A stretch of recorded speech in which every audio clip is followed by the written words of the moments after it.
ಎಲ್ಲಾ ಜಾತಿಯಲ್ಲೂ ಶೋಷಿತರಿದ್ದಾರೆ. ನಾನು ಹೇಳಿದ್ನಲ್ಲ, ಒಕ್ಕಲಿಗರಲ್ಲಿ ಶೋಷಿತರಿಲ್ವಾ? ಒಕ್ಕಲಿಗರನ್ನ ಶೋಷಣೆ ಮಾಡೋದು ಒಕ್ಕಲಿಗರೇ, ಬೇರೆ ಯಾವ್ದೋ ಜಾತಿಯನ್ನು ಬಂದು ಶೋಷಣೆ ಮಾಡಿಲ್ಲ. ಇದು ಎಲ್ಲಾ ಜಾತಿಯಲ್ಲಿ ಆಗ್ತದೆ, ಎಲ್ಲಾ ಜಾತಿಗೂ ಇದು ಅನ್ವಯ ಆಗುತ್ತೆ. ನಾನು ಬೇರೆ ಜಾತಿಗಳು ಯಾಕೆ ಹೇಳಲ್ಲ ಅಂದ್ರೆ, ಆ ಜಾತಿಯವರು ನಿಮ್ಗೆ ಗೊತ್ತಾ ಅಂತಾರೆ, ನಾನು ಉತ್ತರ ಕೊಡಕ್ಕಾಗಲ್ಲ. ಅದಕ್ಕೋಸ್ಕರ ನೋಡೋದನ್ನ ಮಾತ್ರ ಹೇಳ್ತೀನಿ. ಇಲ್ಲಿ ಒಂದು ತಿಳ್ಕೊಳ್ಳಿ ದಯವಿಟ್ಟು. ಈಗ ಪದೇ ಪದೇ ಸಿದ್ದರಾಮಯ್ಯನವ್ರ ವಿಷಯ ಬಂತು.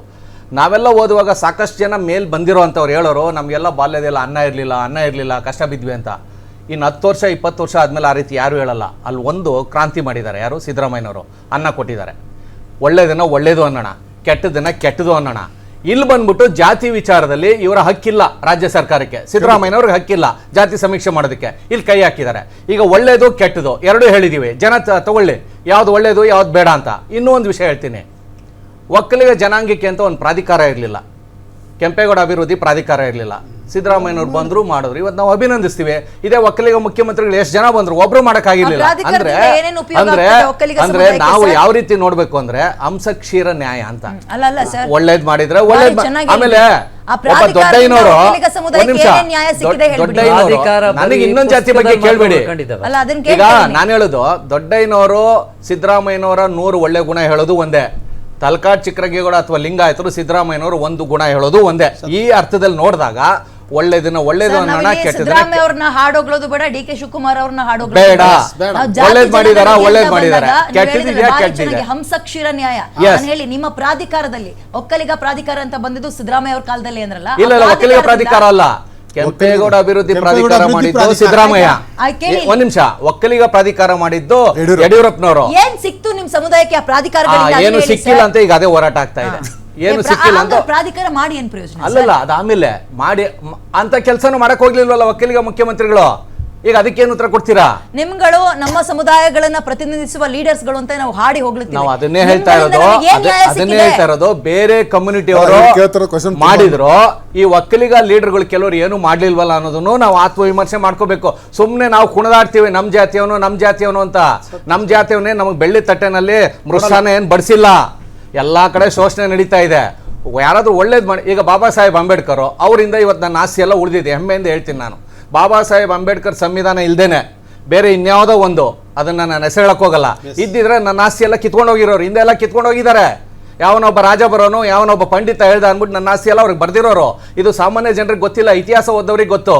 ಯಾವಾಗ ನಮ್ಮ ದೇಶದಲ್ಲಿ ಬಾಬಾ ಸಾಹೇಬ್ ಅಂಬೇಡ್ಕರ್ ಸಂವಿಧಾನ ಬಂತೋ, ಒಕ್ಕಲಿಗರ ಬಗ್ಗೆ ಮಾತನ್ನು ನಾನು ಹೇಳೋದು, ಬೇರೆ ಜಾತಿಗೂ ಆಗಿದೆ ನಾನು ಹೇಳಕ್ ಹೋಗಲ್ಲ. ಒಕ್ಕಲಿಗರ ಆಸ್ತಿ ಒಕ್ಕಲಿಗರೆಲ್ಲ ಉಳಿತು.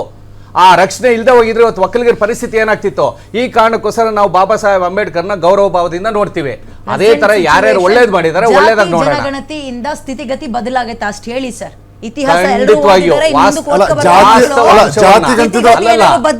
ನೀವು ವಾಸ್ತವಾಂಶವನ್ನ ಜನರ ಮುಂದಿಡಿ, ಯಾವ ಜಾತಿ ಎಷ್ಟು ಸಂಖ್ಯೆ ಇದೆ ಅಂತ ಎಲ್ಲವೂ ಬದಲಾಗುತ್ತೆ. ಏನ್ ಬದಲಾಗುತ್ತೆ? ಹೇಗ್ ಬದಲಾಗುತ್ತೆ? ಸರ್ಕಾರದಲ್ಲಿ ಅತ್ರ ಅಂತ ಪ್ರಾಜೆಕ್ಟ್ ರೆಡಿ ಆಗ್ತವೆ. ಅದ್ರ ಮುಖಾಂತರ ಜನಕ್ಕೆ ಪರಿಹಾರ ಕಂಡುಕೊಳ್ಳೋ ನಿಟ್ಟಿನಲ್ಲಿ ಅಂಕಿ ಅಂಶಗಳನ್ನ ಇಟ್ಕೊಂಡು ಕಾರ್ಯಕ್ರಮ ರೂಪಿಸ್ತಾರೆ. ಖಂಡಿತ ಕಾರ್ಯಕ್ರಮ ರೂಪಿಸಿದಾಗ ಅದರಿಂದ ಒಂದಷ್ಟು ಜನರಿಗೆ ಒಳ್ಳೇದಾಗುತ್ತೆ, ತಪ್ಪು ಆಗುತ್ತೆ ಇಲ್ಲ ಅಂತ ಹೇಳಲ್ಲ. ಕಾರ್ಯಕ್ರಮಗಳನ್ನ ನಂಬರ್ಸ್ ಜಾಸ್ತಿ ಇದೆ ಅಂದ ತಕ್ಷಣ ಒಳ್ಳೊಳ್ಳೆ ಕಾರ್ಯಕ್ರಮಗಳನ್ನ ಯೋಜನೆ ಮಾಡ್ಕೊಂಡು ಇಲ್ಲ, ನಂಬರ್ ಮೇಲೆ ಡಿಪೆಂಡ್ ಆಗಲ್ಲ. ಯಾರಿಗ್ ಕೊಡಬೇಕು ಯಾರಿಗ್ ಕೊಡಬಾರ್ದು ಅದು ಸಾಮಾಜಿಕ ನ್ಯಾಯದ ಅಡಿನಲ್ಲಿ ಬರುತ್ತೆ. ಅಲ್ಲಿ ಮಾನದಂಡ ಏನು? ಮಾನದಂಡ ಇಟ್ಕೊಳ್ಳುವಾಗ ಸ್ವಲ್ಪ ಸೂಕ್ಷ್ಮವಾಗಿ ಮಾನವೀಯತೆಯನ್ನು ಇಟ್ಕೊಂಡು ಮಾಡಬೇಕಾಗುತ್ತೆ. ಇಲ್ಲ ಇವನು ಹಸ್ತಿದ್ದಾನೆ, 5,000 ವರ್ಷದಿಂದ ಇವನು ಊಟ ಮಾಡಿಲ್ಲ ಅಂದ್ಬಿಟ್ಟು ನೀವು 5,000 ವರ್ಷದ ಊಟ ಎಲ್ಲ ತಂದು ಕೊಟ್ಟರೆ ಅವ್ನ ಕೈಲಿ ತಿನ್ನಕ್ಕಾಗಲ್ಲ. ಆಮೇಲೆ ಇವನು 5,000 ವರ್ಷದಿಂದ ಊಟ ಮಾಡಿದ್ದಾನೆ, ಇವನಿಗೆ ಕೊಡಬೇಡ ಅಂತ ಉಪವಾಸ ಹಾಕೋಕ್ಕಾಗಲ್ಲ. ಇವನಿಗೊಂಚೂರು ಕಮ್ಮಿ ಮಾಡಿ ಅವ್ನಿಗೊಂಚೂರು ಜಾಸ್ತಿ ಕೊಡೋ ಅಂತ ಕಾರ್ಯಕ್ರಮ ಹಾಕೋಬೇಕು. ಅದನ್ನೇ ಎಕನಾಮಿಕ್ಸ್ ಅಲ್ಲಿ ವೆಲ್ಫೇರ್ ಗೌರ್ಮೆಂಟ್ ಅಂತ ಹೇಳ್ತಾರೆ. ಆ ರೀತಿಯ ಪ್ರಶ್ನೆ ಕೇಳ್ತೀನಿ. ನಾವು ಬಹಳ ಗಂಭೀರವಾಗಿ ವಿಚಾರವನ್ನ ತಗೊಂಡು ಹೋಗ್ತಾ ಇದೀವಿ, ಬಟ್ ರಾಜ್ಯ ಸರ್ಕಾರ ಅಗೇನ್ ಜನರಿಗೆ ಮಂಕು ಬುದ್ಧಿ ಹರ್ಚೋ ಪ್ರಯತ್ನ ಅಷ್ಟೇ.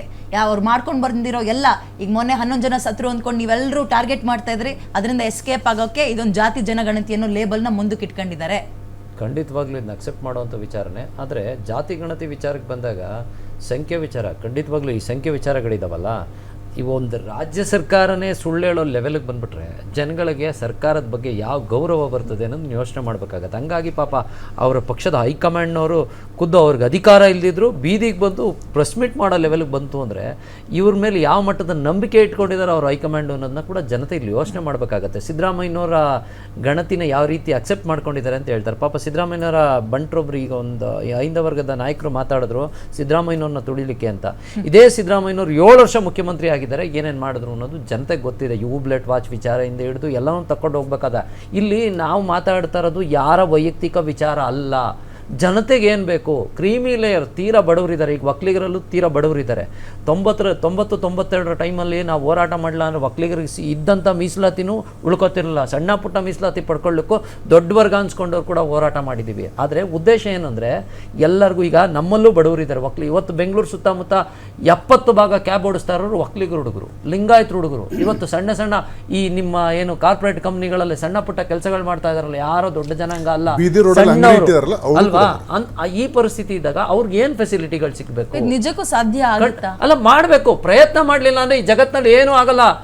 ಯಾವ ಮನುಷ್ಯ ಶಿಲಾಯುಗದಿಂದ ಇಲ್ಲಿವರೆಗೂ ಬಂದಿದ್ದಾನೆ ಅಂದ್ರೆ, ಇಷ್ಟೆಲ್ಲ ಟೆಕ್ನಾಲಜಿ ಮಾಡಿದ್ದಾನೆ ಅಂದ್ರೆ ಅದು ಪ್ರಯತ್ನದ ಫಲ. ಹಂಗಂತ ಪ್ರಯತ್ನ ಮಾಡುವಾಗ ಎರರ್ಸ್ ಬಂದೇ ಬರ್ತವೆ. ಆ ಪ್ರಯತ್ನಗಳನ್ನ ನಾವು ನಿಲ್ಲಿಸಬಾರ್ದು.